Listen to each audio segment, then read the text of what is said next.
My brothers and sisters, you have just heard one of the most remarkable sentences in the entire Bible. This one. The Son of Man did not come to be served, he came to serve and to give his life to redeem many people. Very few sentences in the New Testament sum up the life of Jesus as well as this one does. And by coincidence, if you believe in coincidence, this past week I came across some statements by a Japanese Christian whose name was Kagawa. I don't know much about him. I don't even know his first name. Kagawa. And there are very few Christians in Japan, considerably less than 1% of the population. When Kagawa heard the story of Jesus, and particularly this sentence that sums up the life of Jesus, he cried out, "Oh God, make me like your Christ." And God answered his prayer. To be more like Christ, Kagawa left a comfortable home and went to live in the slums of Tokyo. There he shared himself and his possessions with anyone who needed help. He once gave away all of his clothing. On another occasion, even though he was very, very ill, he continued to preach to people in the pouring rain. And here's a quote from someone who heard, I guess, this is typical of what he would say. I'm quoting here. God dwells among the lowest of people. He is there with the beggars. He is among the sick. He stands with the unemployed. Therefore, let him who would meet God visit the prison cell before going to the temple. Before he goes to church, let him visit the hospital. Before he reads his Bible, let him help the beggar. Now, when you read about someone like that, and you hear about it, we find ourselves wondering, how can we live out the gospel more seriously in our own lives? We find ourselves wondering, how can I imitate Jesus more closely, especially in his life of service to others?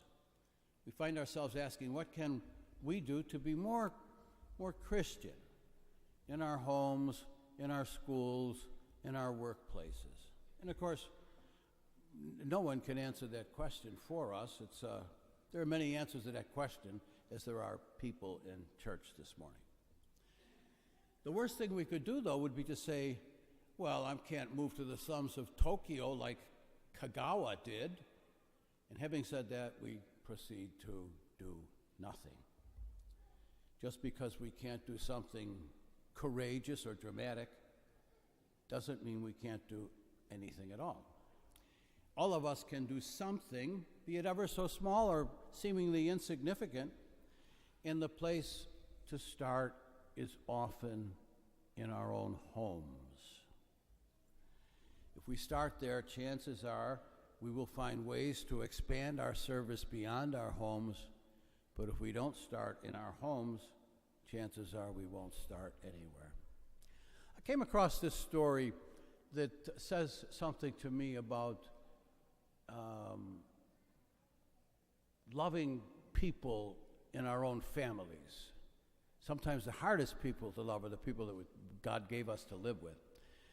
Anyway, this story comes from, it appeared some time ago in a magazine called Leadership, and it's about a boy who was consistently coming home late from school. I take it these are in the days when before kids were bused to school. Most of us walked. There was no good reason for his coming home late, and no amount of discussion seemed to help at all. Finally, in desperation, the boy's father sat him down and he said, "The next time you come home late from school, you are going to be given bread and water for your supper and nothing else." Is that perfectly clear? The boy looked straight in his father's eyes and nodded. Yes, he understood. A few days later, the boy came home even later than usual. His parents did not say a word to him. That night, however, when they sat down at table, the boy's heart sank to his feet. His father's plate was filled with meat and vegetables and potatoes and salad. His mother's plate was filled with food. His own plate contained only a single slice of bread, and next to his plate was a lonely glass of water.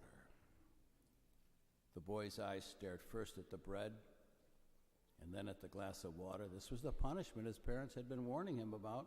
And to make matters worse, tonight he was absolutely starving. The story is told by J. Allen Peterson, and he just describes what happened next. I'm quoting him here. The father waited for the full impact to sink in. Then quietly, he took the boy's plate and placed it in front of himself. Then he took his own plate and placed it in front of the boy. The boy understood immediately what his father was doing. The father was taking upon himself the punishment that he, the boy, had brought about himself by his own bad behavior. Years later, that same boy recalled the incident and he said, "All my life I've known what God is like because of what my father did that night." And that story illustrates perfectly what Jesus meant when he said in today's gospel, the Son of Man came to give his life to redeem many people. Jesus came into the world to do for us what that Father did for his Son. He came to pay the price of our sinfulness, and the price he paid was his own death on the cross.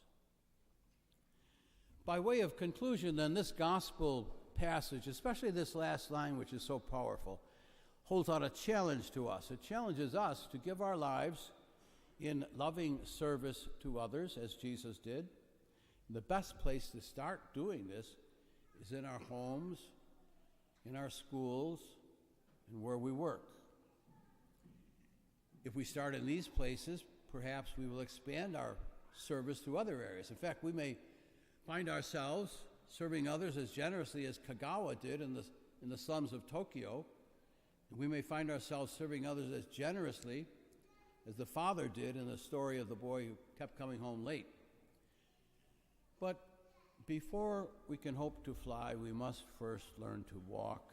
And today's gospel is an invitation to take the first steps. It's an invitation to begin serving others in our own family, our schools, our work situations. It's an invitation to imitate Jesus, who said, "The Son of Man did not come to be served, he came to serve and to give his life to redeem many people." Amen.